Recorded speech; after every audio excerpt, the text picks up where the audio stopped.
Baiklah, sebelumnya Assalamualaikum warahmatullahi wabarakatuh. Untuk video ini nanti saya akan menerangkan bab 1 ya, mapel-apel PIG, aplikasi perangkat lunak dan perancangan interior gedung. Jadi untuk materi awal ini nanti adalah bab 1, yaitu tentang menerapkan K3 dalam menggambar dengan komputer.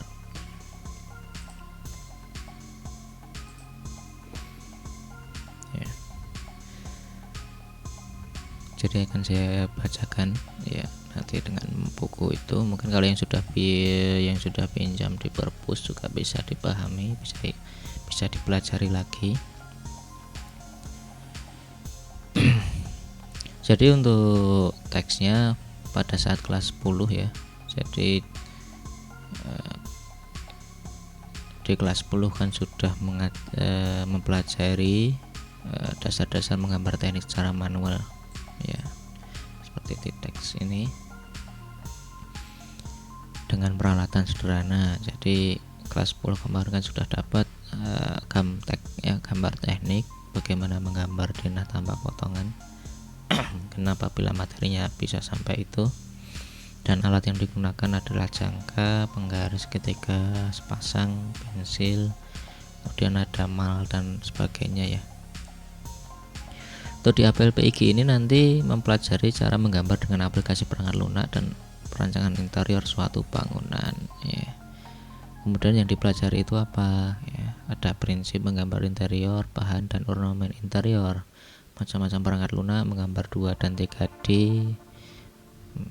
menggunakan perangkat lunak ya, hingga sampai outputnya adalah membuat maket.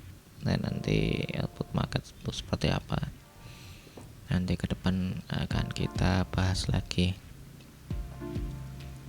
ya. Jadi untuk mapel ini nanti kan sebagian besar kita menggunakan komputer karena masih kondisi ini, semoga nanti cepat pulih sehingga kita lab juga segera bisa menggunakan lab ya. Kita segera bisa menggunakan lab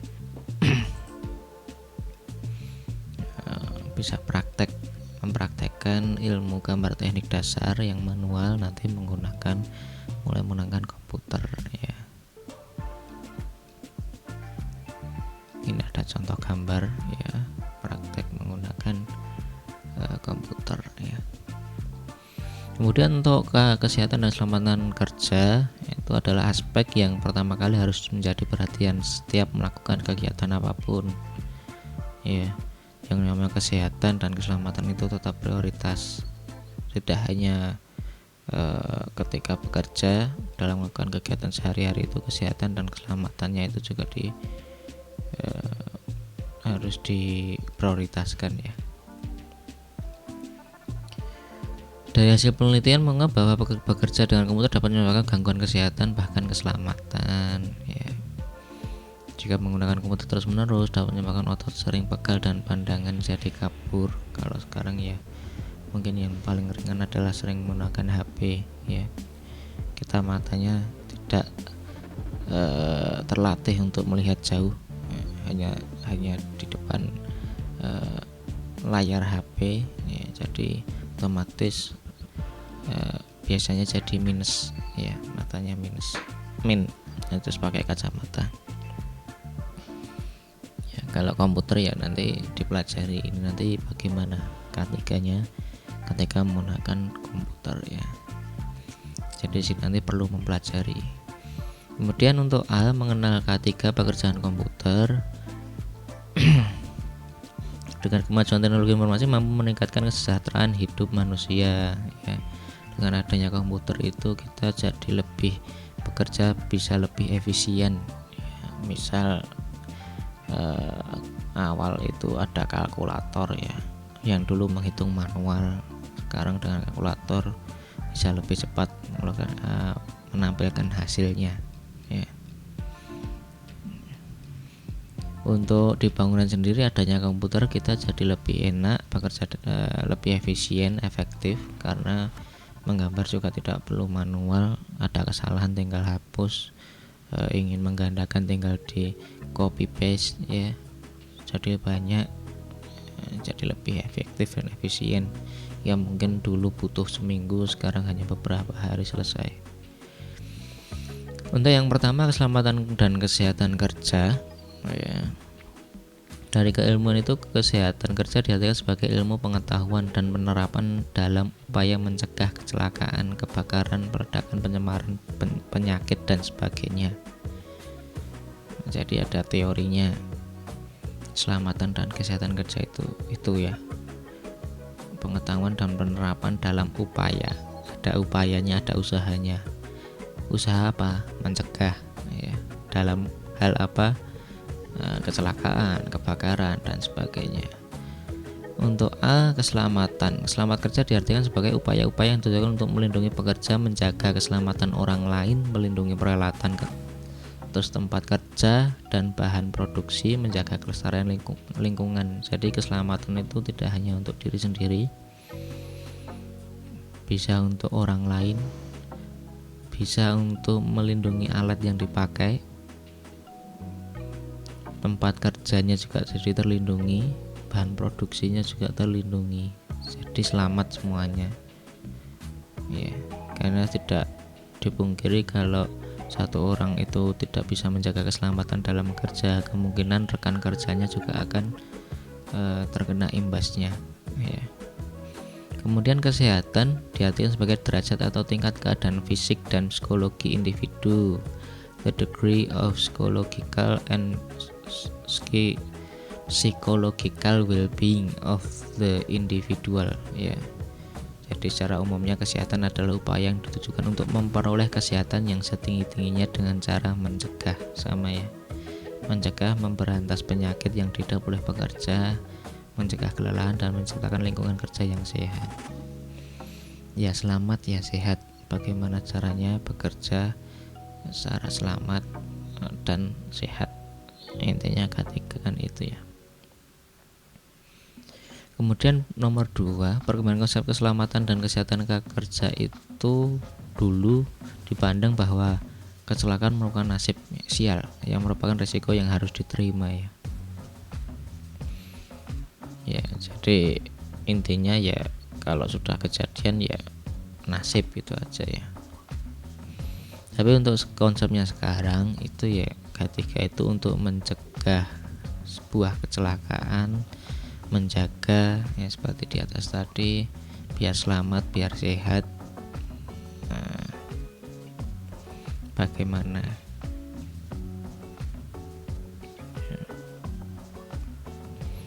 jadi untuk kecelakaan kerja itu biasanya sebanyak 80-85% itu faktor dari pekerjanya karena kurang hati-hati dan sebagainya. Faktor lingkungan hanya 15-20%. Jadi peran dalam menerapkan ketiga untuk pekerja itu sangat penting karena sampai 80-85% itu yang terjadi dilakukan ya, terjadi kecelakaan kerja itu yang paling banyak adalah dari pekerjanya, jadi bukan faktor lingkungannya.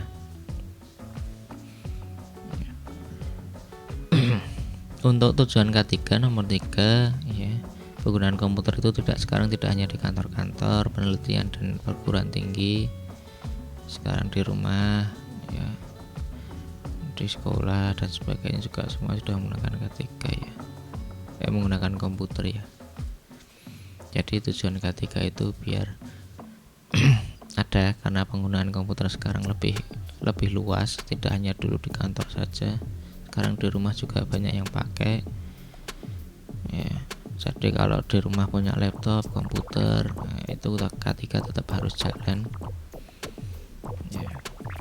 Kalau sudah memahami ketiga itu paling tidak minimal bisa menjaga alat-alat, menjaga diri agar tidak terjadi sebuah kecelakaan, misal perawatan komputer dan sebagainya. kabel-kabel listrik. Nah, itu yang paling bahaya biasanya. Tidak hanya komputer, peralatan elektronik dan lainnya itu juga sama. Kalau tidak bisa menjaga, tidak bisa merawat, nah itu nanti akan terjadi sebuah masalah. Di sini ada beberapa tujuannya: melindungi para pekerja atau siswa, kemungkinan bullying terjadi akibat kecerobohan pekerja atau siswa. Nah, di sini ada kalimat kecerobohan ya. Jadi diharapkan penerapan K3 itu benar-benar harus dilaksanakan. Kemudian B, memelihara kesehatan. C, mengurangi angka sakit atau kematian. D, mencegah timbulnya penyakit menular, penyakit yang lain. E, membina dan meningkatkan kesehatan fisik ya. F, menjamin keselamatan setiap orang. G, sumber produksi dipelihara dan dipergunakan secara aman dan efisien. Yang nomor 4, pencegahan kecelakaan ya. Jadi bagaimana mencegah agar tidak terjadi kecelakaan? Pencegahan saja. Yang A, mengenakan APD, alat pelindung diri. Ya, di sini ada beberapa contoh. Ada helm, kacamata, masker, ada headset ya atau pelindung telinga, sarung tangan, ada sepatu boot atau sepatu pelindung, ada rompi safety. Ya, yang A. Kemudian yang B, mempelajari prosedur suatu pekerjaan. Jadi dalam melakukan suatu pekerjaan itu pasti ada prosedurnya, tidak ujuk-ujuk langsung mengerjakan sesuatu ya, pasti ada prosedur yang harus dilewati ya. Misal di sini contoh ada pekerja akan menggunakan mesin tertentu, maka dia harus paham dengan buku petunjuk penggunaan alatnya ya. Kalau komputer ya ada prosedurnya, dinyalakan dulu ya, kalau baterainya habis dicas ya. Bagaimana bisa merawat komputernya, dibersihkan ya. Kemudian bagaimana menginstal program dan sebagainya, itu prosedur pekerjaan. Kemudian bisa memahami rambu-rambu dan isyarat bahaya. Apabila dalam konstruksi ada rambu-rambu yang harus diikuti ya, ada isyarat. Mungkin di wilayah itu sedang ada pembongkaran di lantai atas, maka biasanya di bawah akan diberikan sebuah rambu-rambu. Apabila lewat di situ biar lebih hati-hati, karena kemungkinan material yang bongkaran di atas kemungkinan akan jatuh ke bawah ya. Jadi ada rambu-rambu itu, misal seperti itu ya. Kemudian D, tersedia lingkungan kerja yang bersih dan rapi ya. Jadi fasilitas ada, peraturan yang harus diikuti supaya lingkungan kerja itu juga bersih, rapi. Misal di lab ya, dijaga kebersihannya. Mungkin tidak makan di lab ya, atau membawa makanan di lab atau membawa minuman, karena resikonya karena cairan dan itu komputer ada listrik ya, apabila terkena air akan menyebabkan konsleting dan terbakar. Nah, itu namanya adalah termasuk pencegahan ya, pencegahan. Kenapa ada aturan di lab harus seperti ini dan seperti itu. Kemudian ada petugas keamanan. Nah, ini nanti kalau di proyek ya ada satpam, ada security untuk mengamankan itu. Kemudian B, menggunakan komputer dengan memperhatikan K3. Ini langsung spesifik ke mapel ya, APLPIG jurusan DPIB. Ketika sudah menggambar manual, kita akan menggambar menggunakan komputer dan perangkat lunak yang digunakan ya. Yang pertama adalah posisi duduk ya, di sini ada standarnya. Jadi komputer, meja, ketinggian monitor, tempat duduk, kursi, nah itu semua juga sudah ada standarnya. Lalu nanti apakah di lab juga standar? Nah itu nanti akan diusahakan apabila masih ada yang belum standar, karena itu nanti juga termasuk dalam ketika kita mencegah ya, mencegah baik dari keselamatan dan kesehatan. Ya, apabila tempat duduk tidak proporsional, pasti ya nanti duduknya tidak nyaman, terlalu jauh dan terlalu dekat dengan monitor juga tidak nyaman dari kesehatan mata. Ya, kalau tadi untuk posisi duduk, nanti pasti postur tubuh cepat capek, cepat bikin pegel ya kalau tidak standar. Yang kedua adalah meja komputer, ya di sini ada standarnya. Kemudian ada kursi, kursi juga semua itu juga ada standar biar ketiganya tercapai. Yang keempat, mengatur jarak pandang mata. Nah di sini antar kita duduk, mata kemudian menghadap ke komputer, ke monitor, itu ada standarnya juga. Di sini ada posisi punggung, posisi pundak, posisi lengan dan siku. Kemudian mengatur monitor dan pencahayaan. Nah ini untuk pengguna ya paling tidak paham bagaimana setting monitor dan pencahayaan, karena setiap orang itu sensitivitas mata itu kan beda-beda. Ada yang dengan kecerahan 100, ada yang kecerahan 50, ada yang 30, itu ada pengaturannya ya. Jadi setiap siswa itu nanti akan bisa menyesuaikan sendiri. Mengatur letak kabel komputer. Nah ini yang paling penting, perletakan komputer sehingga tidak menyebabkan konsleting.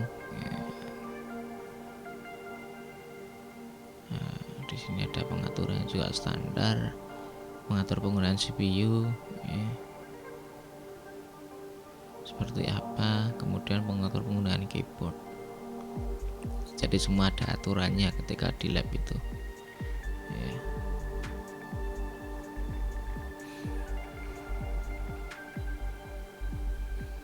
Mungkin itu ya materinya. Jadi ada dua K3 yang di bab 1 ini tadi.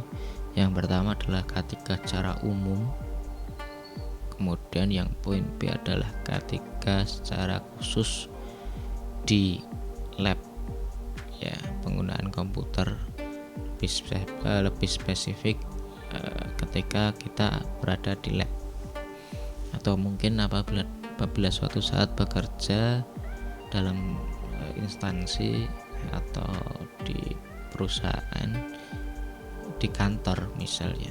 Karena ini intinya kalau DPIB itu nanti kan sesuai outputnya, ada yang mungkin bisa kalau penguasaan kompetensinya mumpuni, ada yang bisa di lapangan, ada yang bisa di kantor.